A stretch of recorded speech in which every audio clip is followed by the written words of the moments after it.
Howdy folks, welcome back to 59 Mile Arc. Today we are going to do a tutorial on how I fly Slant-Alpha. And the reason why I say how I fly Slant-Alpha is because this is a 3-person aircraft. We're in the FlyJSim 727-200 Advance. It's a 3-person aircraft and I'm all by myself. So concessions have to be made and shortcuts have to be taken.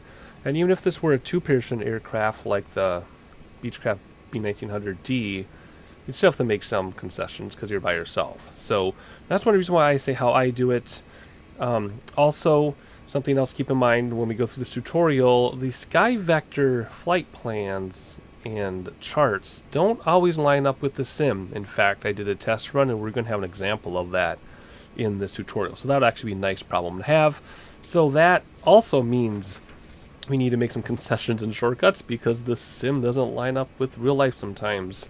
What is Slant-Alpha? I assume if you found this video by searching Slant-Alpha, you kind of know what it is already. It's flying from VOR to VOR, like this example here. But more often than not, it's flying from VOR to an intersection to a VOR, like we see in this example, using these distances to calculate where that intersection is since we don't have GPS. You can also fly to NDBs, things like that. But that's what Slant-Alpha is. At some point, you're technically Slant Whiskey if you have RSVM, which is your vertical distance between aircraft. You can get closer to an aircraft if you have certain equipment, but we're just going to do Slant-Alpha for the purposes of this tutorial. And if you don't know what Slant-Alpha is, I invite you to do some more research after this video of what Slant-Alpha is. It's the old-fashioned way of flying. We don't have an FMS, we don't have SIVA, we don't have GPS.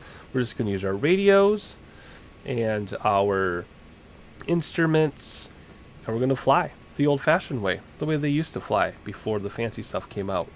So that's what we're going to do. We're going to do it all with autopilot. We'll use the heading bug, VOR lock, both nav radios, and I'll explain all of that and what autopilot looks like as we go along, because it does go hand in hand.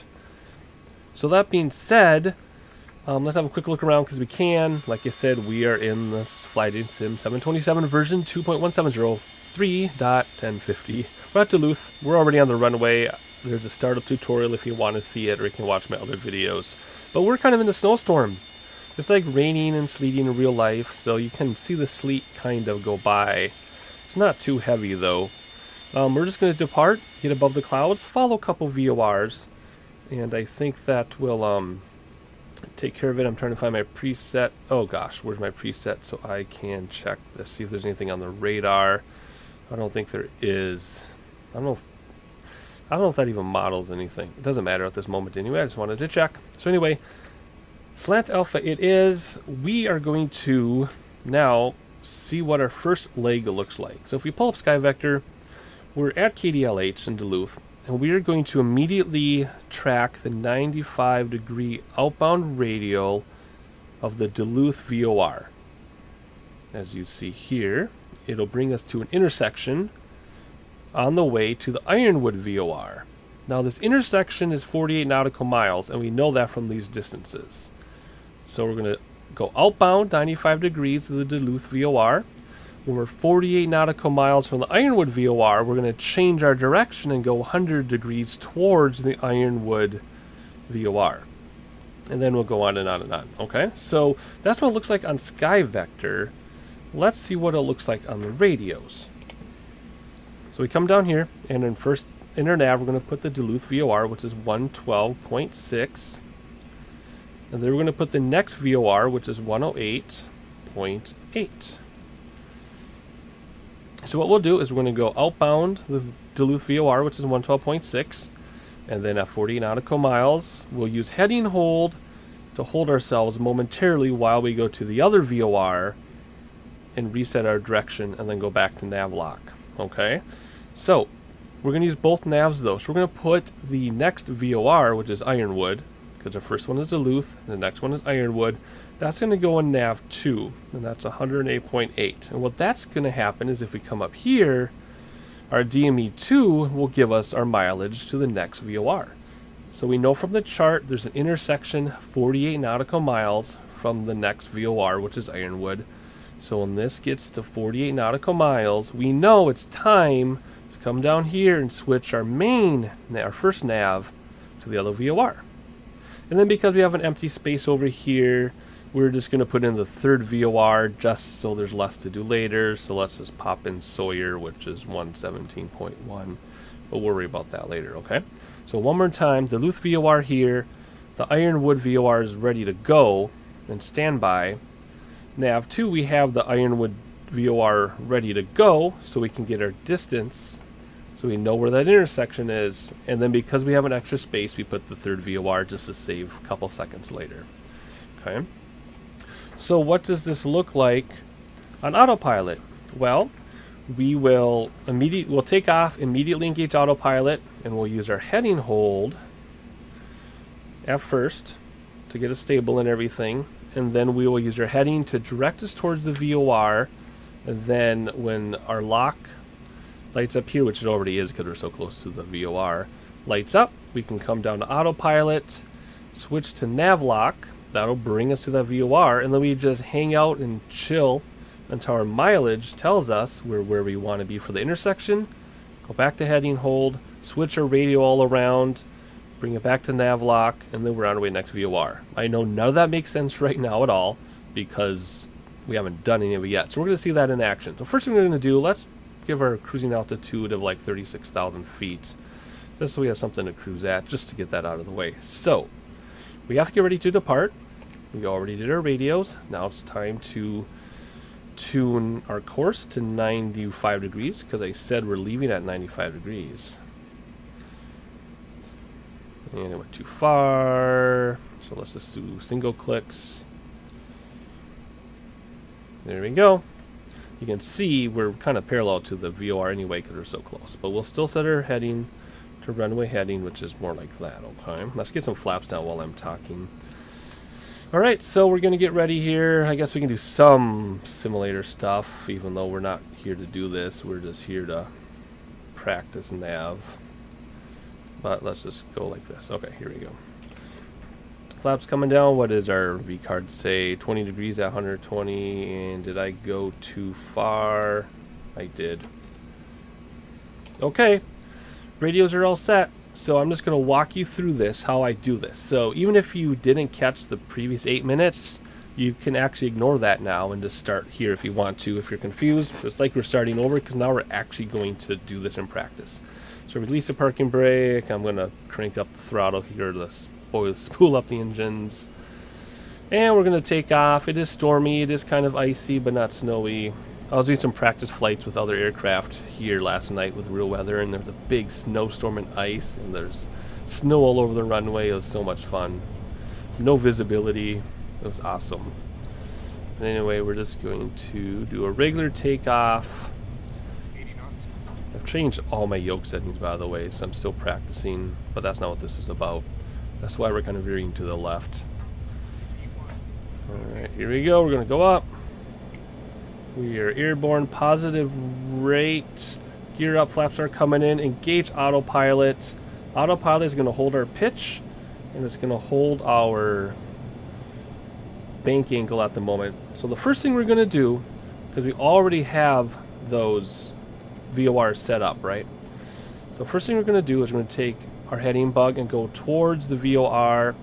We already have lock lit up, which means now we can engage nav lock. We're also going to engage alt select and IS hold while we're down here.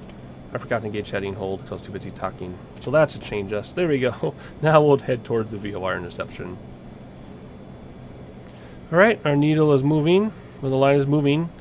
We already have nav lock engaged, and this picked up the VOR because it's blue. So now autopilot is going to turn us to line us up 95 degrees outbound with that VOR. And there it goes. So just to review what I did, we used heading hold when we took off from the runway. As soon as the lock lit up yellow, we knew we were able to intercept it. So we used heading bug to get us towards the VOR path, came down, hit nav lock, and then it turned blue, and it has intercepted the VOR outbound. So now we are going to follow 95 degrees outbound from 112.6, which is our Duluth VOR. So now all we have to do is we're just going to sit here until our mileage pops in, and like the chart said, 48 miles away, we will then make a change in our radios. Now remember in the very beginning I said there are exceptions. This won't pick up DME until we're like 36 miles away. So technically we're going to miss the intersection, and it's not our fault, it's the sim. So I'm just going to hang out now and wait until our DME picks up the mileage we're looking for. In the meantime, I'm going to get our heading bug ready to go, but I'm not going to engage it. This also brings up a cool thing, how our heading, which is the bug, versus the tracking are two totally different directions because of wind. But that's it. So that's the first thing. That's how you capture the outbound. You just set your radio, use your heading bug, get over to it, VOR lock or nav lock. So I'm going to make a cut because this is quite a trip. We're going from Duluth to like Michigan or something on this first leg. So I will be back when it's time to change our radios.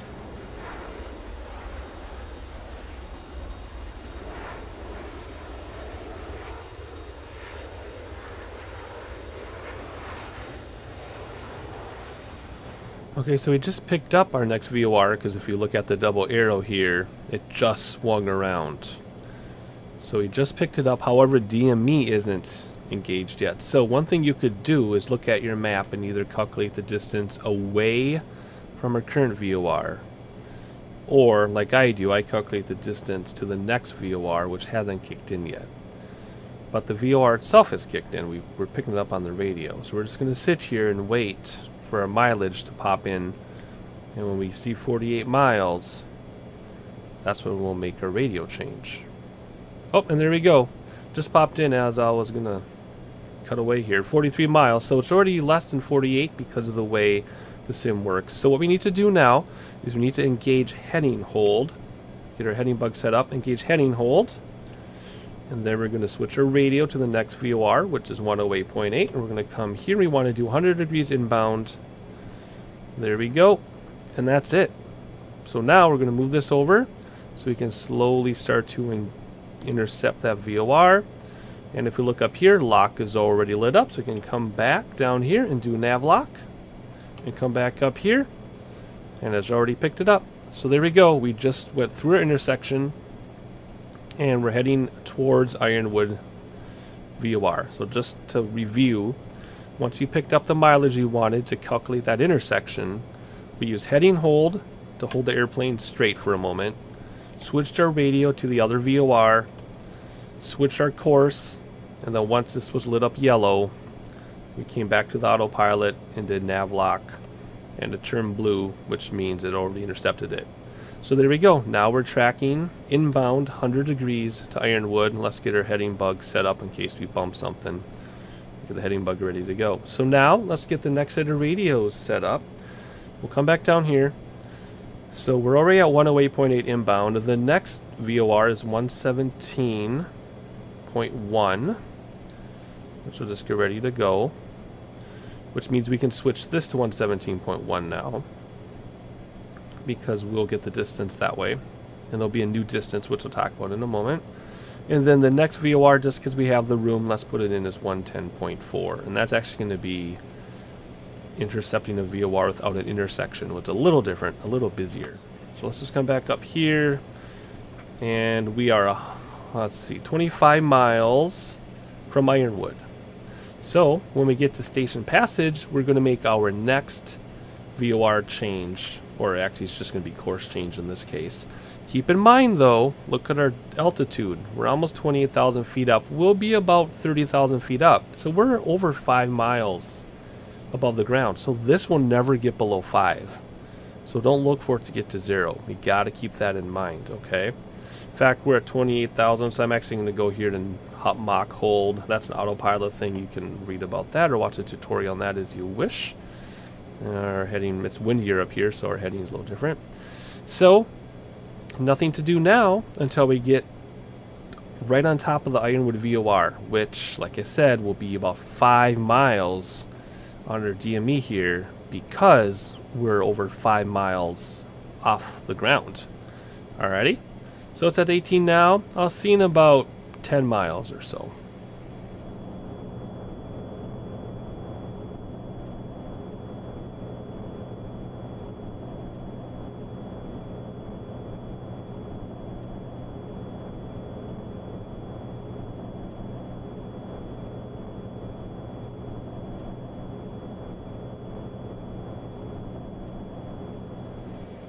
Alright, we're going to get ready to set up here for the VOR or the course change. So we're going to move our heading bug. We'll come down here. We'll do heading hold. Now, we're not going to change VOR now because we were going from inbound Ironwood to outbound Ironwood. Same VOR, but we do have to change our course. Our course is going to be 93 outbound because we were doing 100 inbound. So 93 outbound. And we're going to wait for station passage before we make any changes at all. So because we're so high, this will never get below 5. Might not even get below 6. It might get to 5 though. And you'll see everything here flip around. That's how you know when you've had station passage. So we're just going to wait for that to happen. While we're waiting, someone with a keen eye may notice we are using the low airways charts for the sake of the tutorial. That's so we have more VORs. If we were using high airways, it'd be a long flight just to get through a couple VORs with you. I want to hit a couple VORs. So we're using low navigation airway, just in case you're wondering. Alright, so that's at 5. We should get station passage any second, and we'll know because everything will flip around and go crazy. That's why we're using heading hold as well. If you don't use heading hold, you'll be okay, but you might get some hunting in the airplane where it goes back and forth looking for stuff. And there's station passage, we know because this thing is spinning around, and that spun around, and the line is going to go back and forth a couple times. In this case, because we're so high, it might just go to the left.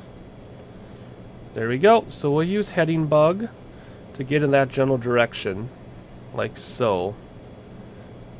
And you can see the lock is already lit up, so we can come down here, engage nav lock, and come back up. And you can watch it intercept itself and everything. It's already blue on here on the autopilot, so we know it already found it. And for some reason it's the same frequency as something else, so we're getting our marker light, whatever. That's kind of funny. Again, a weird nuance of the sim. And again, with the winds up here, look how we're going to intercept, but our heading is way off. That's so interesting.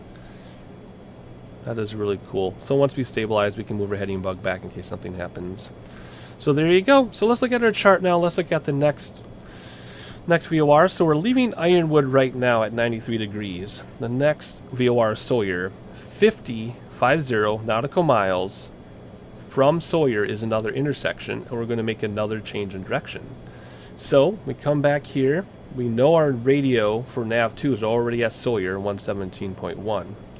And that's what our DME2 is reading. So it's 104 right now. When that gets to 50, it is time to change course yet again, because that's an intersection. We'll also change VORs because it's an intersection towards the next VOR.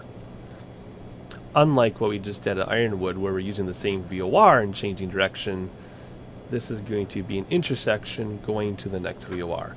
So I'm just going to put our heading bug back just in case I bump something and screw something up. So there we are. I will see you in about 47 miles.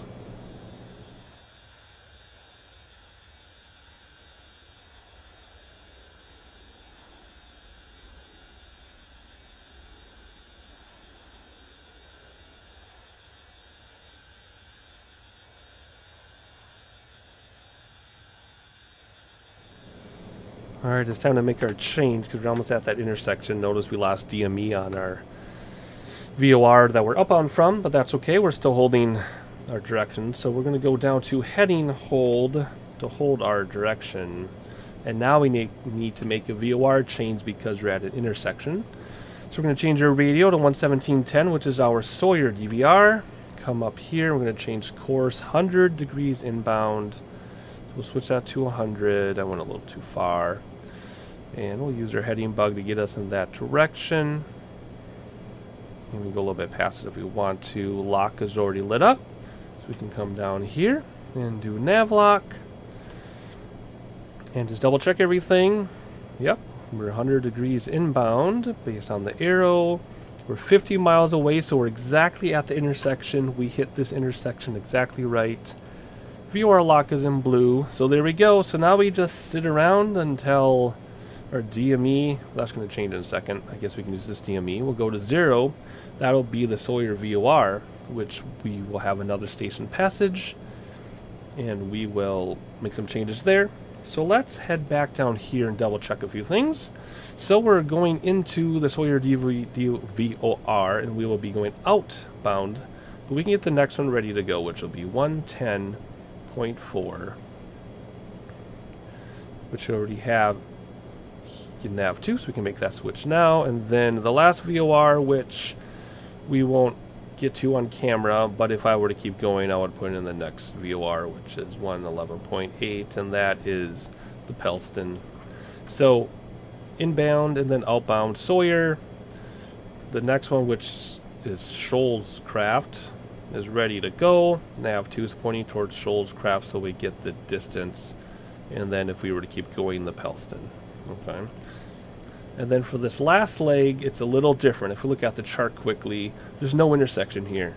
We're going to go outbound Sawyer 118 until we get to the next VOR. So then we'll make a VOR change and a course change. It happens quickly because these two VORs are very close to each other. So anyway, until we get to the Sawyer VOR, we're just going to sit back, relax, and I'll see you in about 20 miles or so.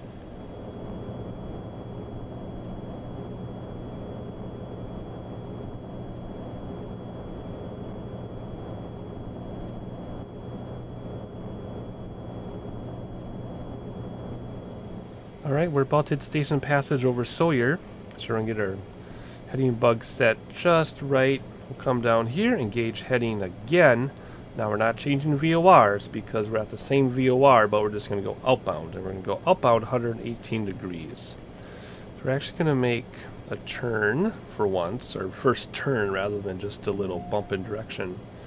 Now that being said, we're not going to change back to VOR lock until we've had station passage.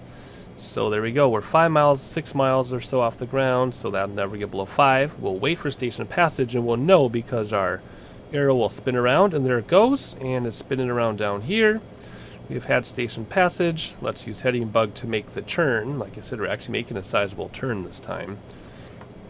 And because lock is lit up, we can come back down here, engage nav lock. But we're not going to switch radios because we are going outbound Sawyer still. And then briefly review the next leg. We're not going to find an intersection. If you remember, we're going straight to the next VOR. So we're going to keep this 118 degrees all the way until the next VOR. And we'll know when we're there because our DME2 will kick in and we'll have a distance. And when that gets down to about 7 or so, we will make our change, which we'll talk about in a moment because that's quite a bit different than these other legs we've done. So we're getting established on the VOR and our distance is pulling away. We're going in the right direction. Everything is good. So now we have nothing to do until our DME2 kicks in and starts counting down. And we know we have that set because we have 110.4, which is the next VOR, and nav 2, and ready to go in nav 1. So there you go. Wow, look at that difference of tracking versus heading. It is so windy up here. Let me get this moved over just so that it's ready to go. And there we go. Oh, there we go. Kicked in the DME2 to Shoalcraft. So again, we're about 5 to 6 miles up. So when that gets down to about 7 miles, we'll engage heading hold and make our change in radio. So I will see you in about 35 or so miles.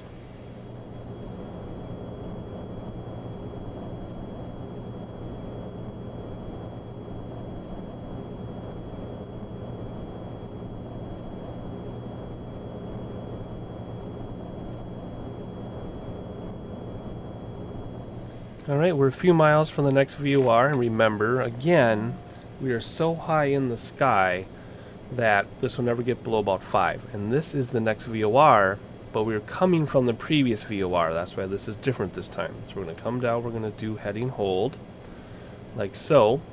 And this time we will switch our radio, because we're going to pass over a VOR. And we want to go 113 outbound from Shoalcraft. So there we go. We're not going to change our heading though, our heading bug, until we've had station passage. Alright, and we'll know because our thing will flip around over here, and our HSI will flip around over here, and that's getting extra sensitive. So we're just about to reach station passage any second now. And this is getting really sensitive, so we're about to make the flip. We're going right by it, and there it is. We went station passage. We're going outbound now because of the arrows down here. So let's use our heading bug to make this left turn. It's a pretty good left turn. Now notice lock is not lit up yet. This time it's not lit up yet, so we cannot engage nav lock yet, or it just won't know what to do. So we have to wait. So we'll use our heading bug to fine tune it if we need to, but I'm hoping this is enough of a turn to intercept us with that VOR. And again, this is outbound Shoalcraft now, because we were directly going. Well, and there we go. Lock just lit up, so we can come over here, engage lock, and everything should be happy. We'll turn back because we're so close to the VOR. And if we were going to continue, we would then engage nav 2 to the other VOR, Pelston, and there's an intersection 27 miles out, and we would just keep going on and on. Now keep in mind, like I said before, I was using low airways so that I would have more VORs to talk to you about. If you used high navigation airways, you wouldn't have changes so frequently. So before I leave you, I'll set my heading bug just so it's ready to go in case something happens. And that, everyone, is how you fly Slant-Alpha. You can do this in any aircraft that has VOR navigation. It doesn't have to be an old jet. You can do this in a modern jet if you want to. If I get enough requests to make another tutorial that's even more detailed and slows down the pace and everything, I will. But I don't really think that's necessary. So with that being said, I'll catch you on the next one.